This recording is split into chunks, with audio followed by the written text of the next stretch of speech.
بسم اللہ الرحمن الرحیم۔ السلام علیکم۔ ملک غلام محمد، ایوب خان اور اسکندر مرزا کے وہ اہم ترین ماضی کے واقعات جو قدرت اللہ شہاب نے شہاب نامہ میں بڑے خوبصورتی سے تحریر فرمائے۔ قدرت اللہ شہاب نامہ میں لکھتے ہیں، میرے چارج لینے کے چند روز بعد نومبر میں ہی کراچی میونسپل کارپوریشن نے گورنر جنرل کو ایک استقبالیہ پر مدعو کیا۔ استقبالیہ سے چند گھنٹے قبل مجھے انٹیلیجنس کی ایک اسپیشل رپورٹ موصول ہوئی جس میں یہ خدشہ ظاہر کیا گیا تھا کہ جب گورنر جنرل کارپوریشن کے استقبالیہ میں شریک ہونے جائیں گے تو راستے میں شاید کچھ لوگ مظاہرہ کریں اور مخالفانہ نعرے لگائیں۔ میں اس رپورٹ کو فوراً مسٹر غلام محمد کے پاس لے گیا۔ اسے پڑھتے ہی ان کا رنگ زھٹ پڑ گیا۔ وہ کچھ دیر سناٹے کی عالم میں رہے، پھر بولے کہ میں یہ رپورٹ لے کر وزیر داخلہ اسکندر مرزا اور وزیر دفاع ایوب خان کے پاس جاؤں اور ان سے کہوں کہ وہ دونوں گورنر جنرل کے ساتھ ان کی گاڑی میں کراچی کارپوریشن چلیں۔ اسکندر مرزا صاحب کے دفتر پہنچ کر میں نے انہیں انٹیلیجنس کی رپورٹ دکھائی اور گورنر جنرل کا پیغام سنایا تو وہ اپنے مخصوص انداز میں خی خی کر کے خوب ہنسے اور بولے، بڈھا بہت زیادہ ڈر گیا ہے، اس قدر خوف کی بات نہیں، چلو ایوب سے چل کر بات کر لیتے ہیں۔ اسکندر مرزا کی گاڑی میں بیٹھ کر ہم ایوب خان کے پاس پہنچے۔ دونوں پہلے کچھ دیر آپس میں خسر پسر کرتے رہے، پھر زور سے قہقہ لگا کے گورنر جنرل کی خوفزدگی کا مذاق اڑاتے رہے۔ پھر مجھ سے کہا کہ میں واپس جا کے مسٹر غلام محمد کو تسلی دوں کہ فکر کی کوئی بات نہیں، وہ شوق سے کارپوریشن کے استقبالیہ میں تشریف لے جائیں۔ میں نے جواب دیا، گورنر جنرل میری بات زبانی یقین نہیں کریں گے، اگر آپ یہی بات لکھ کر دے دیں تو بہتر ہوگا۔ یہ سن کر اسکندر مرزا نے فوراً اپنا قلم نکالا اور انٹیلیجنس رپورٹ کے حاشیے پر ایک نوٹ لکھ دیا جس کا مفہوم کچھ یوں تھا کہ میں گورنر جنرل کو مکمل یقین دلاتا ہوں کہ حالات پوری طرح قابو میں ہیں، وہ بے فکری سے کارپوریشن کے جلسے میں جائیں، راستے میں کوئی گڑبڑ نہیں ہوگی۔ تیسرے پہر میں مسٹر غلام محمد کے ساتھ ان کی کار میں بیٹھا اور ہمارا قافلہ کراچی کارپوریشن کی طرف روانہ ہوا۔ ہمارے آگے پیچھے مسلح پولیس کی اتنی کثرت تھی کہ معلوم ہوتا تھا کہ ہم استقبالیہ میں شریک ہونے نہیں جا رہے بلکہ کوئی مورچہ فتح کرنے کے لیے جا رہے ہیں۔ سڑکیں سنسان تھیں، اکا دکا راہگیروں کے علاوہ بھی پولیس والے لاٹھیوں سے گلی کوچوں میں لوگوں کو بھگا رہے تھے۔ راستے میں اس قدر امن و امان دیکھ کر مسٹر غلام محمد ایک دم شیر ہو گئے۔ انہوں نے اپنی چھڑی کا ہینڈل میری پسلیوں میں چبو کر مجھے اپنی طرف متوجہ کیا اور انٹیلیجنس والوں کو موٹی سی گالی دے کر کہا، کہاں مر گئے میرے خلاف مظاہرہ کرنے والے، کہاں مر گئے میرے خلاف نعرے لگانے والے۔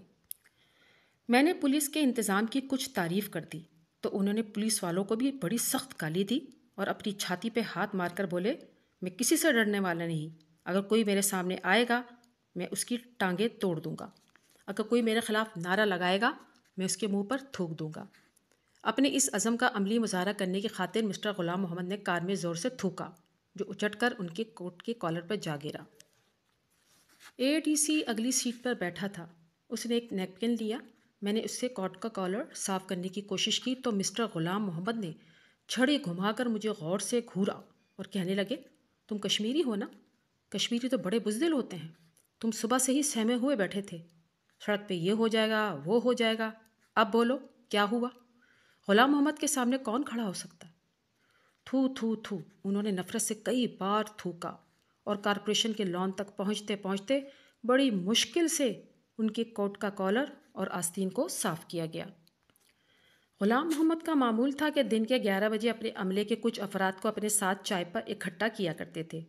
کارپوریشن کے استقبالیہ کے بعد کئی روز تک وہ چائے پر میرا مذاق اڑا کر مجھے رگیدتے رہے کہ انٹیلیجنس کی رپورٹ دیکھ کر اس شخص کی گھگی بدی ہوئی تھی اور یہ کار میں اس طرح سہما ہوا بیٹھا تھا جس طرح چوہا بلی کے ڈر سے تھر تھر کانپتا ہے۔ تیسرے یا چوتھے روز انہوں نے مجھے مخاطب کر کے سوال کیا، سچ سچ بتاؤ، ڈر کے مارے کار میں تمہارا پیشاب تو خطا نہیں ہو گیا تھا؟ میں نے سنجیدگی سے جواب دیا، اس روز مجھے کوئی خوف طاری نہیں ہوا تھا۔ یہ جواب سن کر غلام محمد سکتے میں آ گئے، پھر غصے سے بولے، تمہارا مطلب ہے میں جھوٹ بول رہا ہوں؟ میں خاموش رہا۔ ہاں ہاں، مسٹر غلام محمد چیخ کر بولے، تمہارا مطلب یہ ہے کہ میں جھوٹ بکواس کر رہا ہوں؟ میں پھر خاموش رہا۔ بس اب کیا تھا، گورنر جنرل غصے میں آپے سے باہر ہو گئے۔ انہوں نے چائے کی پیالی قالین پر پٹک دی اور چیخ چیخ کر اس بات کا ماتم کرنے لگے کہ اب 2 ٹکے کے سرکاری ملازم بھی سربراہ مملکت کے منہ پر جھوٹ بولنے کا الزام لگانے کی جرت کرنے لگے ہیں؟ جو ملک کے سربراہ کا وفادار نہیں وہ ملک کا وفادار نہیں۔ ایسے غداروں کے متعلق انہوں نے بڑی بڑی ہولناک سزائیں تجویز کی اور ہم سب منہ لٹکائے اپنے اپنے کمروں میں واپس آ گئے۔ تھوڑی دیر کے بعد مسٹر بولر میرے کمرے میں آئی اور میری ڈھارس بندانے لگی کہ اس گھر میں ایسے واقعات وقتاً فوقتاً رونما ہوتے رہتے ہیں، اس سے دل برداشتہ ہونے کی ضرورت نہیں۔ وہ مسٹر غلام محمد کی نفسیات پر تبصرہ کر رہی تھی کہ اچانک میرے کمرے کا دروازہ کھلا اور گورنر جنرل اپنی ویل چیئر پر بیٹھے ہوئے اندر تشریف لائے۔ آتے ہی انہوں نے مسٹر بولر کو کہا وہ یہاں کیوں بیٹھی ہیں؟ اس نے جواب دیا کہ وہ میرے آنسو پہنچنے آئی تھی کیونکہ میں چائے والے واقعے پر سخت شرمندہ تھا اور اس وقت سے اب تک زارو قطار رو رہا تھا۔ اچھا، مسٹر غلام محمد نے بچوں کی طرح خوش ہو کر پوچھا، کتنا رویا ہے؟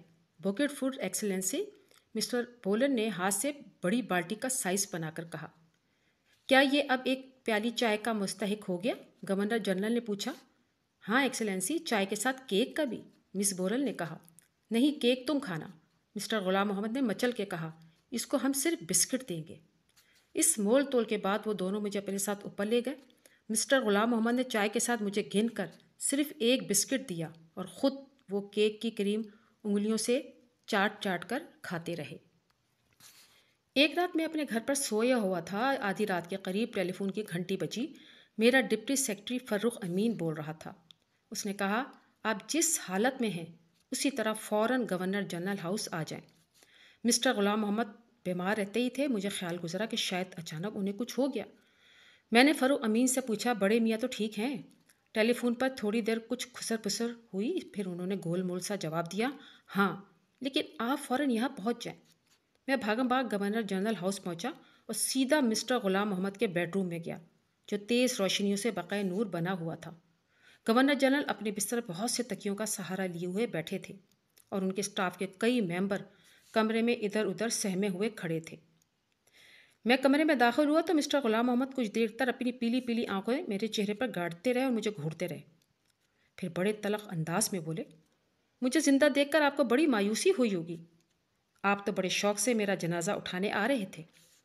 میں نے کچھ بولنے کی کوشش کی تو انہوں نے ڈانٹ کر مجھے چپ کروا دیا اور کہنے لگے، جب تم ٹیلی فون پر فرخ امین سے بات کر رہے تھے تو میں بھی ریسیور سے کان لگا کر سن رہا تھا۔ تم نے بڑے شوق سے پوچھا تھا، کیا یہ بڈھا مر گیا ہے؟ میں اپنی بات کی وضاحت کرنا چاہتا تھا لیکن وہ کچھ سننے کے تیار نہیں تھے۔ 2-2.5 گھنٹے تک انہوں نے اسی طرح ایک بات کو طول دے کر بار بار ایسی رٹ لگائی کہ آخر بالکل نڈھال ہو کر تکیوں پہ گر گئے۔ ہم نے ان کے ڈاکٹرز کو بلایا، اس نے آ کر انہیں کچھ گولیاں کھلائیں اور ٹیکا لگا کر سلا دیا۔ بعد میں مجھے معلوم ہوا کہ مسٹر غلام محمد یہ کچہری رات کے 10 بجے لگائے بیٹھے تھے۔ ان کے ذاتی عملے کے کسی ملازم سے کوئی قصور ہو گیا، 10 بجے سے اس پر مقدمہ چل رہا تھا اور سزا تجویز ہو رہی تھی۔ آخر تنگ آ کر آدھی رات کے قریب کسی نے یہ تجویز پیش کی، یہ سارا کیس سیکرٹری صاحب کے سپرد کر دیا جائے، وہ پوری انکوائری کر کے اپنی رپورٹ گورنر جنرل کی خدمت میں پیش کریں۔ اس مقصد کے لیے مجھے بلایا گیا اور جب میں حاضر ہوا تو اصل مقدمہ خارج ہو گیا اور ایک بالکل نیا بکھیڑا کھڑا ہو گیا۔ اس زمانے میں مسٹر غلام محمد کا ذہن اسی طرح کام کرتا تھا۔ ایک روز دفتر پہنچتے ہی پیغام ملا، گورنر جنرل یاد فرما رہے ہیں۔ میں ان کے بیڈ روم میں داخل ہوا تو فرش پر ایک فائل پڑی ہوئی نظر آئی۔ میں نے سوچا کسی سے بے خیالی میں گر گئی ہوگی۔ میں اسے اٹھانے کے لیے جھکا ہی تھا کہ گورنر جنرل نے اپنا ٹائم پیس تڑاک سے میرے سر پر دے مارا اور گرج کر کہا، فائل کو ہاتھ نہ لگاؤ، ٹائم پیس اٹھا کر میرے پاس لاؤ۔ میں نے ٹائم پیس اٹھا کر انہیں واپس دیا تو انہوں نے ٹٹول کر اس کا بغور جائزہ لیا کہ میرے سر سے ٹکرا کر اس کا کچھ بگڑ تو نہیں گیا۔ میرے سر میں اس کی ضرب سے گھومڑ سا بن گیا تھا۔ میں نے کس قدر تن سے کہا، یہ ٹائم پیس بڑا نازک اور قیمتی ہے، اس سے پتھر کا کام لینا جائز نہیں۔ تمہارا سر بھی تو کنکریٹ کا بنا ہوا ہے، مسٹر غلام محمد نے مسکرا کے کہا۔ خیر سگالی کی اس گفتگو کے بعد انہوں نے مجھے مسیری پر بٹھا لیا اور فرش پر پڑی ہوئی فائل کا قصہ سنایا۔ بات یہ ہوئی کہ کل رات انہوں نے مس بورل کو ڈنر پر مدعو کیا تھا۔ وہ حسب معمول اپنی بوڑھی والدہ کو اپنے ساتھ لے کر آئیں۔ یہ بات مسٹر غلام محمد کو بالکل پسند نہ آئی۔ ان کی خواہش تھی کہ مس بورل تنہا ڈنر پر آتی، لیکن مس بورل اکثر ان کی اس آرزو کو پورا نہ کیا کرتی۔ کل رات ان کے ڈنر کے دوران مسٹر غلام محمد نے مس بورل کی والدہ کے ساتھ بڑی بے رخی کا برتاؤ کیا اور کچھ نازیبا کلمات بھی کہے۔ مس بورل نے اس بات کا بہت برا منایا۔ آج صبح گورنر جنرل نے اسے ایک فائل کے ساتھ اپنے کمرے میں طلب کیا۔ وہ منہ پھلائے داخل ہوئیں۔ مسٹر غلام محمد نے اسے حکم دیا کہ وہ صبح سویرے رونی صورت لے کر ان کے کمرے میں نہ آئیں بلکہ مسکراتی ہوئی ان سے ملیں۔ مس بورل اس طرح منہ پھلائے کھڑی رہیں۔ گورنر جنرل نے تحقیقانہ انداز میں کئی بار اسے مسکرانے کا حکم دیا تو اس نے غصے سے فائل زمین پہ دے ماری اور روتے ہوئے کمرے سے باہر نکل گئی۔ اب مسٹر غلام محمد نے میرے ذمے یہ ڈیوٹی سپرد کی کہ میں مس بورل کو سمجھا بجھا کر یہاں واپس لاؤں۔ وہ مسکراتی ہوئی کمرے میں داخل ہو اور ہنسی خوشی فرش پر پڑی ہوئی فائل اٹھا کر گورنر جنرل کے حضور میں پیش کر دے۔ میں مس بورل کے پاس گیا تو وہ غالباً اسی نوعیت کی طلبی کے انتظار میں بیٹھی ہوئی تھی۔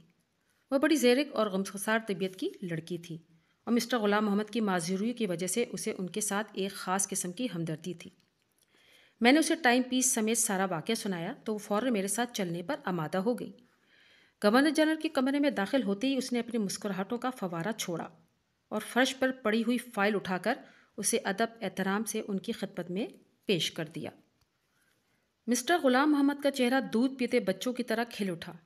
ان کے منہ کے دونوں کونوں سے بے اختیار رالیں ٹپکنے لگی۔ پھر اچانک ان کی نظر مجھ پر پڑ گئی۔ ان کے پیشانی پر بل پڑ گئے اور غلرا کے بولے، تم یہاں پر کیا کر رہے ہو؟ تمہیں یہاں کس نے بلایا؟ فوراً میری نظروں سے دور ہو جاؤ۔ مسٹر غلام محمد نے کبھی یہ بات تسلیم نہیں کی تھی کہ فالج کی وجہ سے ان کی زبان میں شدید لکنت ہے اور لوگ ان کی بات سمجھنے سے قاصر ہیں۔ غالباً وہ اس خوش فہمی میں مبتلا رہے کہ ان کی باتوں کا معیار اتنا بلند ہوتا ہے کہ کم فہم لوگ انہیں آسانی سے سمجھ نہیں پاتے، یا کبھی کبھی وہ سمجھتے تھے کہ دوسرے لوگوں کی سماعت میں کوئی فطور ہے۔ ایک روز ایک جوائنٹ سیکرٹری اپنے وزیر کے ہمراہ گورنر جنرل کے پاس آیا تھا۔ اس بیچاری کی سمجھ میں گورنر جنرل کی کوئی بات بھی نہیں آ رہی تھی۔ تنگ آ کر مسٹر غلام محمد نے پوچھا، کیا تم بہرے ہو؟ جان بچانے کی خاطر جوائنٹ سیکرٹری نے بہانہ بنایا، جی ہاں سر، آج کل میرے کانوں میں بڑی تکلیف ہے۔ اب کیا تھا؟ گورنر جنرل نے ڈسپنسری سے کمپاؤنڈر کو بلوایا اور وہیں بیٹھے بیٹھے بیچارے جوائنٹ سیکرٹری کے کانوں میں پچکاری لگا کے کان کی صفائی کروا دی۔ اس اقتباس سے ریلیٹڈ مزید اقتباس انشاءاللہ تعالی اگلی ویڈیو میں پیش کروں گی۔ ویڈیو اچھی لگے تو لائک کیجیے اور اپنے دوستوں کو شیئر بھی کیجیے۔